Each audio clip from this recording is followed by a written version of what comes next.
le drapeau français qui pour moi, est rattaché à tout ce que disait Lamartine dans son discours sur le drapeau tricolore.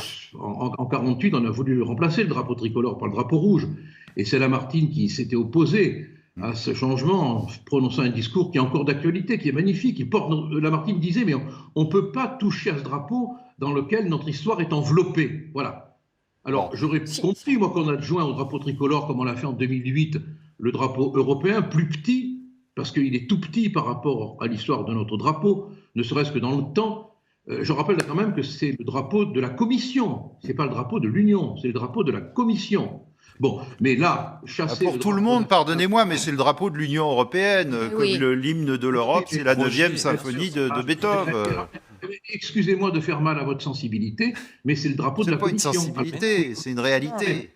Non, mais non, c'est pas une réalité. Non, c'est le drapeau de la Commission. Alors, c'est quoi le drapeau de l'Union européenne? Il n'y en a pas. Ah bon? Ah bon? C'est le drapeau de la... Non, mais là, c'est une info, hein. Non, mais je vous dis ce qui est, c'est le drapeau de la Commission. Alors, on l'a transporté, si vous voulez, au niveau de drapeau de l'Union européenne. Bon, maintenant, il est vrai, là, vous avez raison, que c'est la symbolique de l'Union européenne, le drapeau. Vous avez complètement raison, bien sûr. Hein. Bon. Mais est-ce que, pardonnez-moi, mais est-ce que, pour revenir sur la polémique, c'est une victoire pour vous, ce qui s'est passé ce matin à 7h30?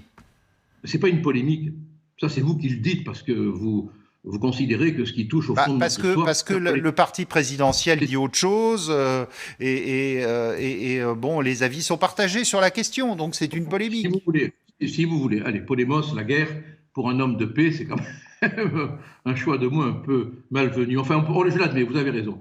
Vous avez raison, il peut y avoir polémique. Bon, mais je veux dire, on ne peut pas parler en termes de victoire et de défaite, parce que on devrait surtout voir la maladresse historique, la maladresse qu'il y a eu à installer ce drapeau. Voilà, bon. Maintenant, moi, je suis satisfait que le drapeau tricolore revienne sous l'Arc de Triomphe et que le soldat inconnu retrouve son compagnon éternel. Voilà. Bon, maintenant, ce sont des blessures historiques qu'on pourrait s'épargner et des polémiques, pour reprendre votre terme, dont la France aujourd'hui n'a pas besoin. Surtout au moment où l'on prend la présidence de l'Union européenne. On aurait pu faire l'économie de ce débat et de cette querelle. Moi, je ne crois pas qu'on efface l'identité française quand on met le drapeau de l'Europe, parce que la France et l'Europe ont un destin lié, de même que le binôme franco-allemand. Mais vous savez, ce que je trouve très intéressant dans le discours de la droite, de l'extrême droite, je ne dis pas ça pour M. Collard, et de la droite populiste, c'est que ces familles politiques voudraient nous faire croire qu'il y a un grand remplacement de la France par l'Union européenne. Or, la France n'a jamais été aussi entendue et aussi forte que depuis l'Union européenne. Depuis l'Union européenne, la France fait partie... L'Union européenne est la première puissance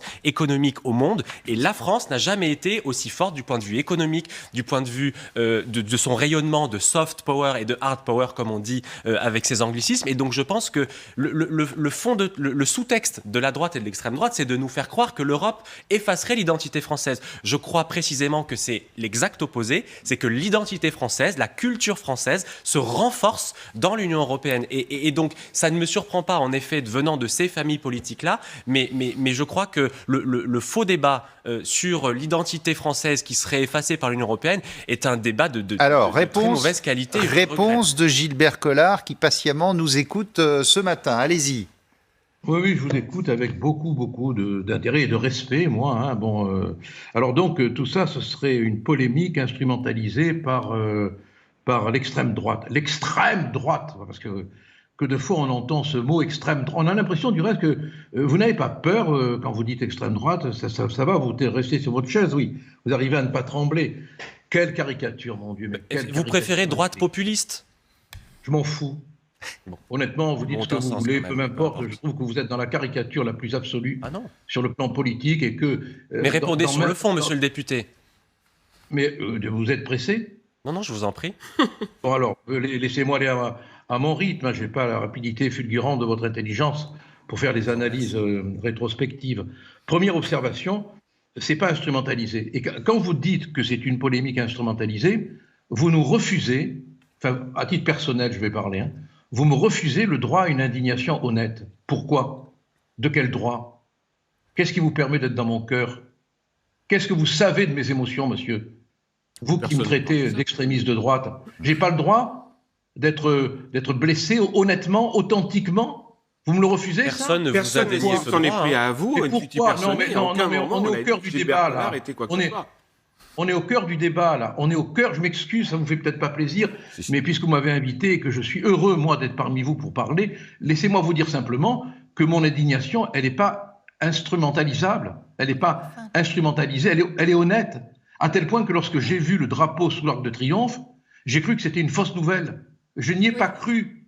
Je n'y ai pas cru. Bon, maintenant, pour répondre sur la question de l'Europe, moi, je n'ai rien contre l'Europe. Mais strictement rien. Mais quand vous dites que la France n'a jamais été aussi forte, vous savez qu'on ne parle même plus français dans l'Union européenne, que les textes nous sont adressés en anglais. Quand on demande la traduction, on nous dit qu'on n'a pas eu le temps. Le français disparaît de l'Union européenne, alors que c'est une langue fondatrice. Vous le savez, ça? Ce que je sais, monsieur le député, c'est qu'on n'a jamais autant parlé français dans le monde. La francophonie reste l'un des outils majeurs de la France. C'est une langue officielle des Nations Unies, le français aussi. Mais déplacez pas le problème. Mais non, je vous réponds. Nous étions sur ce que vous avez dit. N'essayez pas d'aller ailleurs. Vous avez dit que la France n'a jamais été aussi présente du point de vue de la culture dans l'Union européenne. On ne parle plus le français dans l'Union européenne. Plus du tout. Les Anglais sont partis.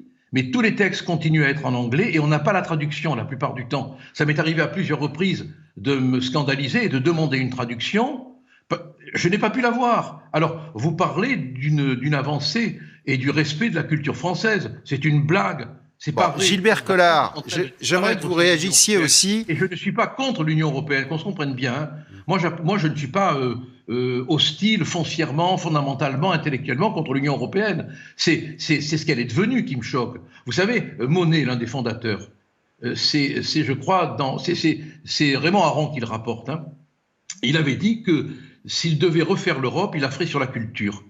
Et que son erreur, ça a été de ne pas accorder à la culture la place qu'elle méritait. Alors vous êtes malvenu de venir dire que la culture est bien portante du point de vue de la France dans cette Union européenne.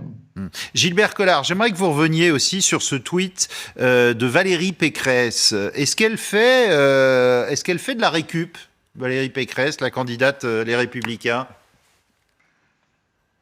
Est-ce que j'ai le droit de lui refuser le droit d'avoir une authenticité? Non. Non. Je ne sais pas si elle fait de la récup. Si on lui refuse le droit à l'authenticité, oui. Mais si on lui reconnaît le droit d'avoir des idées, des opinions, un cœur, pourquoi pas? C'est vrai que par rapport au cheminement de sa pensée, il y a ce qu'on appelait autrefois un louvoiement.